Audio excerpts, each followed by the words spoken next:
year 2036, the rapidly expanding global market for commercial drone services is projected to hit $35.72 billion. For the last decade, scaling a drone business meant fighting through bureaucracy. Operators spent more time lobbying the Federal Aviation Administration, or FAI, for site-specific permissions than they did actually flying. That era of relying on one-off ad hoc waivers is rapidly coming to an end. Aviation authorities are moving towards BVLOS normalization. BVLOS stands for Beyond Visual Line of Sight, operations where the pilot cannot physically see the drone. Instead of asking for special permission for every flight, operators will soon follow a standard set of performance-based rules. While these new rules allow for massive commercial scale, they simultaneously erase the biggest competitive advantage early operators had: their ability to navigate complex waiver applications. With that regulatory moat gone, the entire industry has to rewrite its business models. The shift is already underway. In August 2025, the FAA published a proposed framework for BVLOS operations, laying out concrete rules for aircraft design, air traffic separation, and operational authorizations. And this is a coordinated global movement. Australia's Civil Aviation Safety Authority, or CASA, has launched area-based authorization trials, while the UK's Aviation Authority is actively expanding long-range flights in specialized environments. Over in Europe, the U-Space Initiative, a framework for managing digital drone traffic, has moved from a working concept to actual certification, with the European Union issuing its first service provider certificates in May 2025. This split-screen flowchart illustrates exactly how this transition rewrites unit economics.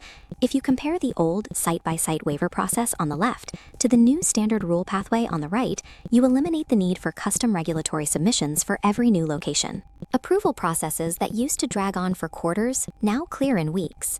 That predictable timeline allows service providers to calculate an accurate return on investment, or ROI, and allocate their capital effectively. Because the timelines are reliable, large enterprise buyers can write BVLOS-ready requirements straight into their procurement contracts. Drones are transitioning from experimental pilot programs into standard industrial utilities. Clearing away the red tape solves the compliance problem, but it doesn't bypass the physical constraints of moving goods through the sky. This map shows a typical operational footprint for U.S. drone delivery. Notice the tight 6-mile limit radiating from the central hub, paired with a strict 5-pound payload cap. These constraints mean operators must tightly cluster customer demand to turn a profit. Contrast that struggle with the economics of infrastructure inspection. Utility companies are dealing with massive backlogs and exorbitant costs from hiring helicopter crews and human climbing teams. Flying a drone to inspect these assets is immediately cheaper. We are already seeing this work. Under the FAA's Beyond program, operators have successfully used Skydio aircraft to inspect power lines by flying within the structural shielding of the infrastructure itself, keeping the drones safely away from crewed aircraft. There is a hardware complication, though. Recent U.S. tariffs on Chinese-manufactured drones and components have severely disrupted supply chains, driving up costs for smaller operators who rely on imported parts. But those trade restrictions have forced heavy investments into domestic manufacturing. North American companies like Skydio, Modal AI, and Shield AI are rapidly scaling up production to fill the supply gap. Standardized rules create a level playing field, not guaranteed profits. Long-term viability now requires operators to choose the right operational vertical, like prioritizing high-margin inspection contracts over residential delivery, and securing a resilient, tariff-proof hardware supply. Even with favorable regulations and the right market vertical, building a commercial drone service takes serious capital. To operate at scale, a provider has to finance fleets of aircraft, high-capacity battery systems, automated ground docking stations, and the cloud orchestration platforms needed to manage it all. This creates a classic chicken and egg scenario. Operators need massive scale to absorb those infrastructure costs and reach profitability. But enterprise buyers want to see proven, scaled operations before they commit to multi-year contracts.